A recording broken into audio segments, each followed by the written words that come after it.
മഴതോരും മുൻപേ സീരിയലിന്റെ latest episode review ആണ് പറയുന്നത്. അങ്ങനെ ശിവശങ്കര മേനോന്റെ മുഖത്ത് പറഞ്ഞറിയിക്കാനാവാത്ത ഒരു തരം നിസ്സഹായതയും ഭയവും തളം കെട്ടി നിന്നിരുന്നു. വലിയ ആ തറവാടിന്റെ പൂമുഖത്ത് ചാരുകസേരയിൽ ഗംഗാധര മേനോൻ അസ്വസ്ഥമായിരിക്കുന്നുണ്ട്. പുറത്ത് നേരിയ കാറ്റ് വീശുന്നുണ്ടെങ്കിലും ആ മുറിക്കുള്ളിൽ ശ്വാസം മുട്ടുന്ന ഒരു തരം നിശബ്ദത മാത്രമായിരുന്നു. ഇടവേളകളില്ലാതെ ഗംഗാധര മേനോന്റെ വിരലുകൾ കസേരയുടെ പിടിയിൽ ഇങ്ങനെ താളമിട്ട് തുടങ്ങിയിരുന്നു.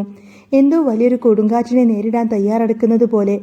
ശിവൻ, ഗംഗാധര മേനോൻ അല്പം കനത്ത ശബ്ദത്തിൽ വിളിച്ചു. ബാലേന്ദ്രൻ ഇപ്പോ എന്തിന്റെ പുറകെയാണെന്ന് നിനക്കറിയാമോ? അവൻ സ്റ്റാൻലി അന്വേഷിച്ചുള്ള നെട്ടോട്ടത്തിലാണ്. ശിവശങ്കര മേനോൻ ഞെട്ടലോടുകൂടെ തലയുയർത്തി നോക്കി. സ്റ്റാൻലിയെയോ? ഗംഗേട്ട, സ്റ്റാൻലിയെ അവൻ കണ്ടുപിടിച്ചു കഴിഞ്ഞാൽ പിന്നെ എല്ലാം കൈവിട്ടു പോവില്ലേ?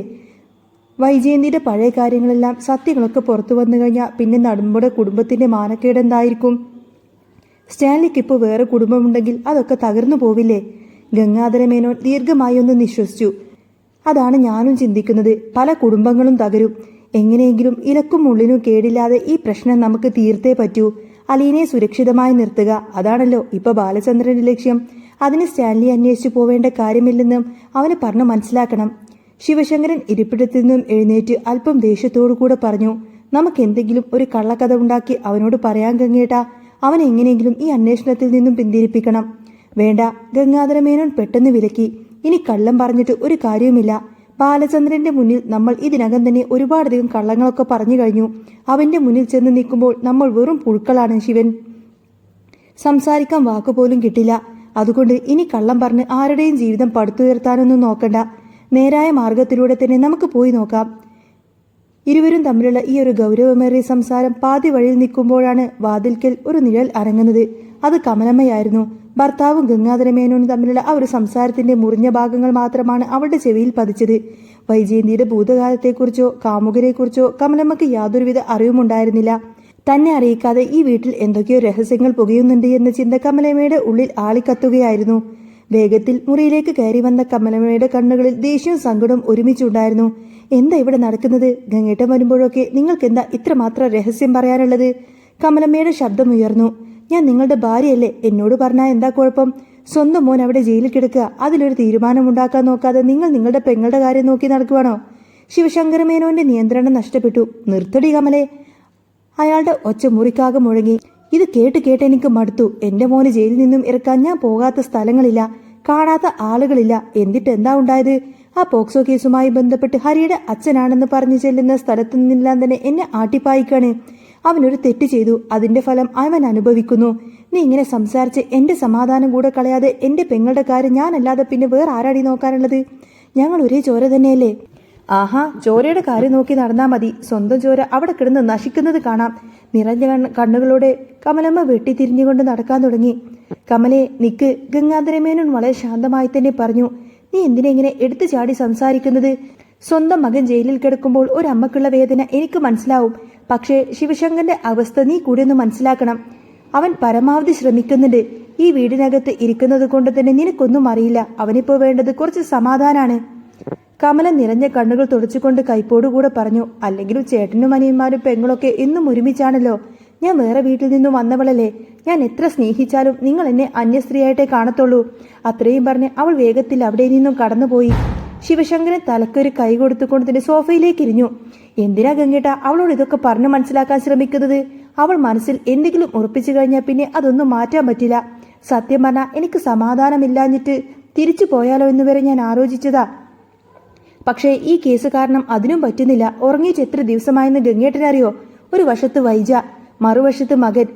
എനിക്ക് ആകപ്പാട് ഭ്രാന്ത് പിടിക്കുന്നുണ്ട്. ഗംഗാധര മേനോൻ അനിയന്റെ തോളിൽ കൈവച്ചുകൊണ്ട് ആശ്വസിപ്പിച്ചു. എങ്കിലും അദ്ദേഹത്തിന്റെ മനസ്സിൽ വലിയൊരു തീ ആളിക്കത്തുന്നുണ്ടായിരുന്നു. അതേസമയം മാമച്ചായന്റെയും ഗ്രേസിയമ്മയുടെയും വേഗത്തിൽ തികച്ചും വ്യത്യസ്തമായ ഒരു അന്തരീക്ഷമായിരുന്നു. കഴിഞ്ഞ ഒരാഴ്ചയായി അവിടെ അലീനയും രോഹിത്തും ഉണ്ടായിരുന്നു. ആദ്യ ദിവസങ്ങളിൽ രോഹിത്തും രേവതിയും ശരൺ തമ്മിലുള്ള എപ്പോഴും വഴക്ക് മാത്രമായിരുന്നു. എന്നാൽ ദിവസങ്ങൾ കഴിയുന്തോറും രേവതിയുടെ പുറമെ കാണുന്ന ആ ഒരു വായാടിത്തരങ്ങൾക്കപ്പുറം അവൾ ഒരു പാവമാണെന്ന് രോഹിത്തിന് മനസ്സിലായി. അവൾക്കും രോഹിത്തിനെ ഒരുപാടധികം ഇഷ്ടമായിരുന്നു. ആ വീടാകെ ഒരാഴ്ചയായി വലിയൊരു ഉത്സവ പറമ്പ് പോലെയായിരുന്നു. ഇന്ന് അലീനയും രോഹിത്തും തിരികെ പോവാണ്. രാവിലെ തിരക്കുകൾക്കിടയിലും ആ വീടിന്റെ മുറ്റത്ത് ഒരു മൂകത തളം കെട്ടി നിന്നു. ഗ്രേസിയാമ്മ സ്വന്തം മകളെ പോലെയാണ് ഇരുവരെയും നോക്കിയത്. യാത്രയാക്കാൻ നേരം ഇരുവർക്കും പുതിയ ഡ്രസ്സുകളൊക്കെ അവർ എടുത്തു കൊടുത്തു. മാമച്ചായൻ കാറിന്റെ താക്കോലെടുത്തു കൊടുത്തു. ഞാൻ നിങ്ങളെ നെടുമ്പറക്കിൽ കൊണ്ടുപോയി വിടാം മക്കളെ.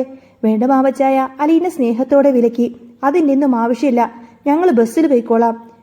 സ്റ്റാൻഡ് വരെ കൊണ്ടയാക്കി തന്നാ മതിയെന്ന് പറയും. ബസ് സ്റ്റാൻഡിലേക്കുള്ള യാത്രയിൽ കാറിനുള്ളിൽ ആരും അധികമൊന്നും സംസാരിച്ചില്ല. രേവതിക്കുട്ടിയുടെ മുഖം മ്ലാനമായിരുന്നു. സ്റ്റാൻഡിലെത്തിയപ്പോൾ അവൾ അലീനയുടെ കൈകൾ ഇങ്ങനെ മുറുകെ പിടിച്ചു.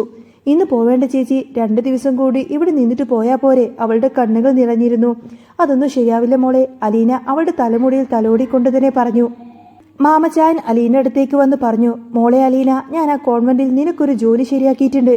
അവിടെ കുറച്ച് രോഗികളും അമ്മമാരൊക്കെ ഉണ്ട്. അവരെ നീ ശുശ്രൂഷിക്കണം, മരുന്ന് കൊടുക്കണം. നിനക്ക് ഏറ്റവും ഇഷ്ടമുള്ള കാര്യമാണല്ലോ അത്. അലീനയുടെ മുഖത്ത് വലിയൊരു ആശ്വാസം മിന്നി മറിഞ്ഞു. സത്യമാണോ മാമച്ചായ? എനിക്ക് ഒരുപാട് സന്തോഷമായി. അവിടെ നിന്നില്ലെങ്കിൽ എന്താ, എനിക്ക് എങ്ങനെയെങ്കിലും പാവങ്ങളെ സഹായിക്കണമെന്നേ ഉണ്ടായിരുന്നുള്ളൂ. അലീന രേവതിക്കുട്ടിയുടെ നേരെ തിരിഞ്ഞു. കരയാതെ മോളെ, ഞാൻ ഇങ്ങോട്ടേക്ക് തന്നെയല്ലേ തിരിച്ചു വരാനും പോകുന്നത്. ഒരാഴ്ച കൂടെ അവിടെ നിന്നിട്ട് ഞാൻ ഇവിടുത്തെ കാര്യങ്ങളൊക്കെ ഒന്ന് ശരിയാക്കട്ടെ, എന്നിട്ട് ഞാൻ വരും. രേവതിക്കുട്ടി പെട്ടെന്ന് രോഹിത്തിന്റെ അടുത്തേക്ക് ചെന്നു. അവളുടെ സ്വരം പതറുന്നുണ്ടായിരുന്നു. രോഹിത്തെ, എന്റെ വായിൽ നിന്നും എന്തെങ്കിലുമൊക്കെ വീണത് നിനക്ക് വിഷമമായിട്ടുണ്ടെങ്കിൽ നീ എന്നോട് ക്ഷമിക്കണം കേട്ടോ. എനിക്ക് സ്നേഹമുള്ളവരോട് മാത്രമേ ഞാൻ ഇങ്ങനെ വാശി പിടിക്കാറുള്ളൂ. അനാഥാലയത്തിൽ കഴിഞ്ഞിരുന്ന എനിക്കും അലീന ചേച്ചിക്കും ഇപ്പോൾ നിങ്ങളെയൊക്കെ കിട്ടിയപ്പോൾ വലിയൊരു ഭാഗ്യം പോലെയാ തോന്നുന്നത്. അലീന ചേച്ചിയെ നിങ്ങൾ പൊന്നുപോലെ നോക്കുന്നുണ്ടല്ലോ, അതിലെനിക്ക് ഒരുപാടധികം സന്തോഷമുണ്ട്. രോഹിത്തിന്റെ കണ്ണുകൾ നിറഞ്ഞിരുന്നു. അവനൊരു പുഞ്ചിരിയോടുകൂടെ തലയാട്ടി. ബസ് വന്നപ്പോൾ പരസ്പരം കൈവീശി കാണിച്ച് അലീനയും രോഹിത്തും അതിലേക്ക് കയറി. ബസ് കണ്ണിൽ നിന്നും മറയുന്നതുവരെ രേവതിക്കുട്ടിയും ഗ്രേസ്യാമ്മയും മാമച്ചനും ആ ഒരു കാഴ്ച തന്നെ ഇങ്ങനെ നോക്കി നിന്നു. ഒരു ഓട്ടോറിക്ഷ അതേസമയം നെടുമ്പറയ്ക്ക് വീട്ടിന്റെ പടിക്ക് വന്നു നിന്നപ്പോൾ തന്നെ ഉമ്മറത്ത് കാത്തിരിക്കുന്ന കൃഷ്ണമോളൊന്ന് തുള്ളിച്ചാടി.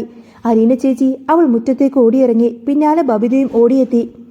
അലീനയെ കണ്ടപ്പോൾ ബബിതയുടെ ശ്വാസം നേരങ്ങ് വീണതുപോലെയായിരുന്നു. അവൾ അലീനയുടെ കൈകൾ ഇങ്ങനെ കെട്ടിപ്പിടിച്ചു. എന്റെ ദൈവേ, ഇപ്പോഴാണ് എനിക്ക് ശ്വാസം ഒന്ന് നേരെ വീണത്. ചേച്ചി ഇങ്ങ് കയറി വന്നേ. അവൾ അലീനയും രോഹിത്തിനെയും അകത്തേക്ക് വലിച്ചുകൊണ്ടുപോയി. സോഫയിലിരുന്നതും ബബിത പരിഭവത്തോടെ ചോദിച്ചു, എത്ര ദിവസമായി ഇവിടെ നിന്നും പോയിട്ട്? വല്ല വിചാരമുണ്ടോ? ഇവിടെയുള്ളവർ തിന്നോ കുടിച്ചോ എന്ന് വല്ലതും തിരക്കിയിരുന്നോ ചേച്ചി? അലീന ചിരിച്ചുകൊണ്ട് പറഞ്ഞു, അതിന് ഞാൻ ഇവിടെ 2 പ്രാപ്തരായ സ്ത്രീകളെ ഏൽപ്പിച്ചിട്ടല്ലേ പോയത്. ബബിതമോളും കൃഷ്ണമോളും ഇവിടുത്തെ കാര്യങ്ങളൊക്കെ നല്ല അടിപൊളിയായിട്ട് നോക്കുമെന്ന് എനിക്ക് ഉറപ്പുണ്ടായിരുന്നു. അച്ഛന് പിന്നെ പേടിക്കേണ്ട കാര്യം എന്തായിരുന്നു? ഓ പിന്നെ, അവിടെ ചെന്നപ്പോൾ ഞങ്ങൾ ഇന്ന് വേണ്ടായിരുന്നല്ലോ. രേവതിക്കുട്ടിയുടെ പുറകെ ആയിരുന്നല്ലോ എല്ലാവരും. ബബിതയുടെ ശബ്ദത്തിൽ ഒരു കുശുമ്പ് കലർന്നു. അങ്ങനെയൊന്നുമില്ല ബബിതേ. അലീന അവളുടെ കവിളിൽ പതുക്കെ ഇങ്ങനെ നുള്ളിക്കൊണ്ട്, എനിക്ക് നീയും രേവതിക്കുട്ടിയും രോഹിത്തും കൃഷ്ണമോളും എല്ലാവരും ഒരുപോലെ തന്നെയാണ്. പിന്നെ ഞാൻ അവിടെ നിന്നത് തന്നെ എന്റെ ജോലിക്കാരൻ കൂടി ഒന്ന് ശരിയാക്കാൻ വേണ്ടിയിട്ടാണ്. അതൊക്കെ സെറ്റായി. ഒരു കോൺവെന്റിൽ എനിക്ക് ജോലി കിട്ടി. ജോലിക്കാര്യങ്ങൾ അലീന വിശദീകരിച്ച് പറഞ്ഞപ്പോൾ ബബിതയുടെ മുഖം അങ്ങ് വാടി. ഓ, അപ്പോൾ അലീന ചേച്ചി സത്യമായിട്ടും ഇവിടെ നിന്ന് പോവാണോ? ഞങ്ങളൊക്കെ പറ്റിക്കാൻ പറഞ്ഞതല്ലേ? മോളെ, ഞാൻ ഇവിടെ ഒരു ജോലിക്കായിട്ട് വന്നതല്ലേ. ഇവിടുത്തെ ജോലി കഴിയുമ്പോൾ എനിക്ക് പോവണ്ടേ? ബബിത പെട്ടെന്ന് ദേഷ്യത്തോടെ പറഞ്ഞു. ഓ പിന്നെ, ഇവിടുത്തെ ജോലി തീർന്നെന്ന് ആരാ പറഞ്ഞത്? അതൊന്നും തീരില്ല. ഞാൻ ഈ വീട്ടിലെ പണിയൊക്കെ ചെയ്യാൻ തുടങ്ങിയത് കൊണ്ടാണോ ചേച്ചി ഈ വീട്ടിൽ നിന്ന് പോകുന്നത്? എങ്കിൽ ഞാനൊരു പണിയും ഇനി ചെയ്യുന്നില്ല. ഞാൻ എൻ്റെ പഴയ വഴിക്ക് തന്നെ പോയിക്കോളാം. പഴയ അഹങ്കാരിയായിരിക്കും ഞാനേ എന്നൊക്കെ പറയും. അലീനക്ക് ചിരി അടക്കാനങ്ങ് പാടുപെട്ടു. എൻ്റെ ബബിതുമോൾ ഇനി ഒരിക്കലും പഴയ അഹങ്കാരിയാവില്ല എന്ന് എനിക്കറിയാം. അച്ഛൻ പറയുന്നതും ഞാൻ പറയുന്നതൊക്കെ നീ കേൾക്കുമെന്നും എനിക്കറിയാം. അതുകൊണ്ട് നീ മര്യാദക്ക് നിന്നോണം. എക്സാം കഴിഞ്ഞില്ലേ, ഇനി റിസൾട്ട് വരുന്നത് വരെ ഇവിടെ എല്ലാ കാര്യങ്ങളും നോക്കേണ്ടത് നീയാണ്. അലീന ചുറ്റും നോക്കി. അല്ല, അച്ഛൻ എവിടെ? അച്ഛൻ രാവിലെ പോയതാ. എന്തോ വലിയൊരു ബിസിനസ് മീറ്റിംഗ് ഉണ്ടെന്നാ പറഞ്ഞത്. രാത്രി വരാൻ വൈകുമെന്നും പറഞ്ഞുവെന്ന് കൃഷ്ണമോളും മറുപടി നൽകി. ഇതേ സമയം ഗംഗാധര മേനോനും ശിവശങ്കറും ചേർന്ന് ബാലചന്ദ്രന്റെ ഫോണിൽ വിളിക്കാൻ ശ്രമിക്കുകയായിരുന്നു. കുറച്ചു നേരത്തെ പരിശ്രമത്തിന് ശേഷം ഫോൺ അറ്റൻഡ് ചെയ്യപ്പെട്ടു. ആ എന്താളിയാ? ഫോണിന്റെ മറുതൽക്കിൽ നിന്നും ബാലചന്ദ്രന്റെ ഗാംഭീര്യമുള്ള ശബ്ദം മുഴങ്ങി. ഗംഗാധര മേനോൻ തൊണ്ടയൊന്ന് ശരിയാക്കി. അത് പിന്നെ, ഞാൻ നാട്ടിലെത്തിയിട്ടുണ്ടായിരുന്നു. അത്യാവശ്യമായിട്ട് എനിക്ക് ബാലേന്ദ്രനെ ഒന്ന് കാണണമായിരുന്നു. ബാലചന്ദ്രൻ ഒരു പരിഹാസത്തോടെ ചോദിച്ചു. ഓഹോ, ഈ ബാലചന്ദ്രനെ കാണാനൊക്കെ ആൾക്കാർ പെർമിഷനൊക്കെ വാങ്ങിക്കാൻ തുടങ്ങിയോ? ബാലചന്ദ്രൻ അത്രക്ക് വലിയ ആളാണോ? ഞങ്ങളുടെ മുൻപിൽ നീ വലിയ ആള് തന്നെയാണ് ബാലേന്ദ്ര.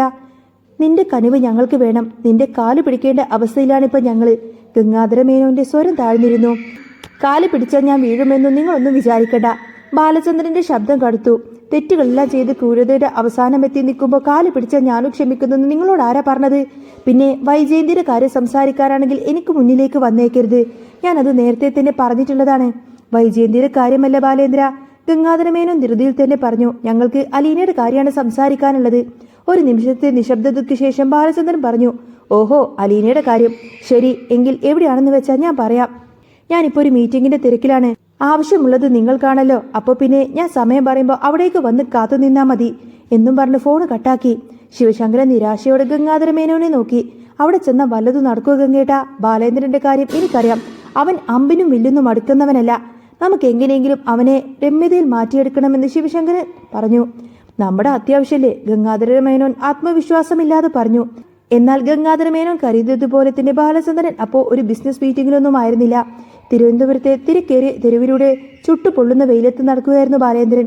അവന്റെ കണ്ണുകളിൽ ഉറച്ചൊരു ലക്ഷ്യമുണ്ടായിരുന്നു. ഒരു വേട്ടക്കാരന്റെ കൂർമ്മത ആ ഒരു മുഖത്തുണ്ടായിരുന്നു. കയ്യിലുള്ള ഒരു പഴയ വിലാസം നോക്കി അയാൾ ഓരോ കടമ്പകളും കടക്കുകയാണ്. സ്റ്റാൻലി എവിടെയൊക്കെയോ ഉണ്ടെന്ന് ബാലചന്ദ്രന് വ്യക്തമായിട്ട് സൂചന കിട്ടിയിട്ടുണ്ട്. ഗംഗാധര മേനോനും ശിവശങ്കരും ചേർന്ന് ഒരുക്കുന്ന തടസ്സങ്ങൾക്ക് മുൻപ് താൻ ആ സത്യം ആദ്യം തന്നെ കുഴിച്ചെടുക്കുമെന്ന് ബാലചന്ദ്രൻ ഉറപ്പിച്ചിരുന്നു.